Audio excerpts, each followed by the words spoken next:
Hello दोस्तों, आज मैं लेसन 7 जो हम ये सीरीज़ में डिस्कस कर रहे हैं, उर्दू के दूसरे हम अल्फाज आज सीखेंगे। ये लफ्ज़ है गुजारिश। गुजारिश देवनागरी में हम इसको लिख सकते हैं गुजारिश इस तरीके से। अंग्रेज़ी में इसको कहते हैं रिक्वेस्ट। गुजारिश। अगला लफ्ज़ आप देख सकते हैं, ये है गौर। गौर देवनागरी में हम गौर इस तरीके से लिख सकते हैं, और जिसको गौर के माने यहाँ पर है विचार, चिंतन। गौर करना, विचार करना, चिंतन करना। गौर। अगला लफ्ज़ है रूबरू। रूबरू ये लफ्ज़ अक्सर हिंदी में, हिंदुस्तानी में हम लोग इसका प्रयोग करते हैं। ये फ़ारसी का लफ्ज़ है रू माने चेहरा, ब रू बरू। देवनागरी में इसको लिख सकते हैं रू बरू इस तरीके से। इंग्लिश का इसमें इसका मीनिंग है फेस टू फेस, रू बरू।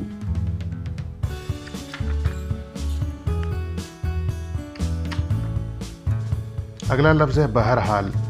ये लफ्ज़ अक्सर हम सुनते हैं बहरहाल। बहरहाल ये अरबी का लफ्ज़ है। बहरहाल देवनागरी में इसको इस तरीके से लिख सकते हैं, इसका मतलब है एनीवे, हाउएवर। बहरहाल, बहरहाल।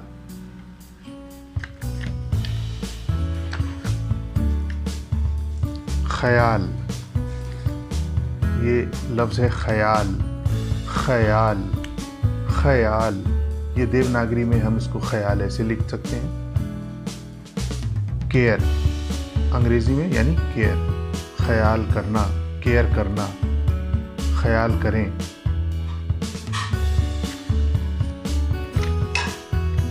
अगला लफ्ज़ है गुमशुदा। गुमशुदा ये फ़ारसी का लफ्ज़ है गुमशुदा। गुम मतलब खोना, शुदा मतलब होना, खो जाना। गुमशुदा देवनागरी में इसको गुमशुदा ऐसे लिखेंगे। अंग्रेजी में मिसिंग, गुमशुदा। इसका नाउन हो जाएगा गुमशुदगी। गुमशुदगी, गुमशुदा ये एडजेक्टिव है, गुमशुदा।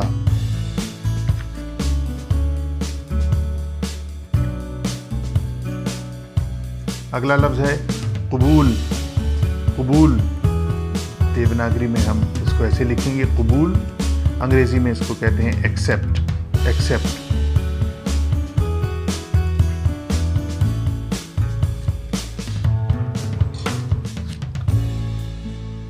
और ये लफ्ज़ है दरख्वास्त। दरख्वास्त फारसी का लफ्ज़ है दरख्वास्त, दरख्वास्तन से बना है। देवनागरी में इसको लिखेंगे दरख्वास्त इस तरीके से। इसका मीनिंग है अंग्रेजी में एप्लीकेशन, दरख्वास्त। अब साथियों, मैं ये तमाम जो लफ्ज़ हैं, अगर हम इनको गौर करें, इसको देखें, तो इसका किस तरीके से हम अपनी बोली में इस्तेमाल कर सकते हैं वो मैं अभी आपको बताऊंगा। तो फ्रेंड्स, आज हमने ये जो लफ्ज़ सीखे हैं गुमशुदा, दरख्वास्त, कबूल, गुजारिश, गौर, ख़याल, बहरहाल, रूबरू। अब इसका एक हम किस तरीके से इस्तेमाल कर सकते हैं हिंदुस्तानी में। और ये अल्फाज ऐसे हैं कि अगर आप इनका इस्तेमाल करते हैं तो आपकी ज़ुबान में शाइस्तगी, एक बेहतरीन लहजा, और आप सामने वाले को अपनी बात करने में और उसको इन्फ्लुएंस करने में आप काफ़ी हद तक कामयाब होते हैं। अब मैं आपको बताऊंगा कि इन अल्फाज का इस्तेमाल कैसे कर सकते हैं। गुमशुदा, तो अब हम ये लफ्ज़ कैसे कहेंगे कि किसी अथॉरिटी के पास और किसी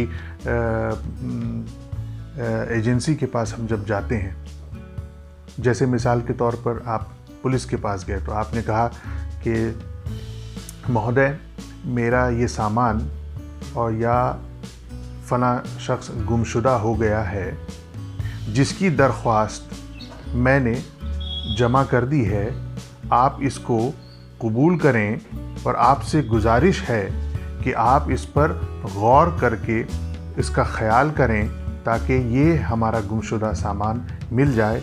बहरहाल मैं आपसे आगे रूबरू होता रहूँगा। अब ये पूरे अल्फाज का इस्तेमाल कैसे किया हमने कि जो गुमशुदा सामान है उसकी दरख्वास्त हमने जमा की और दरख्वास्त किया कि आप इसको कबूल करें और आपसे गुजारिश है कि आप इस पर गौर करें और ये ख्याल कीजिए कि हमारा सामान मिल जाए। बहरहाल हम आपसे रूबरू होते रहेंगे। तो ये लफ्ज़ का इस्तेमाल इस तरीके से किया जा सकता है। तो आगे ऐसे ही और भी अल्फाज उसका किस तरीके से हम हिंदुस्तानी में इस्तेमाल कर सकते हैं ये हम जानेंगे। तब तक के लिए बहुत बहुत शुक्रिया।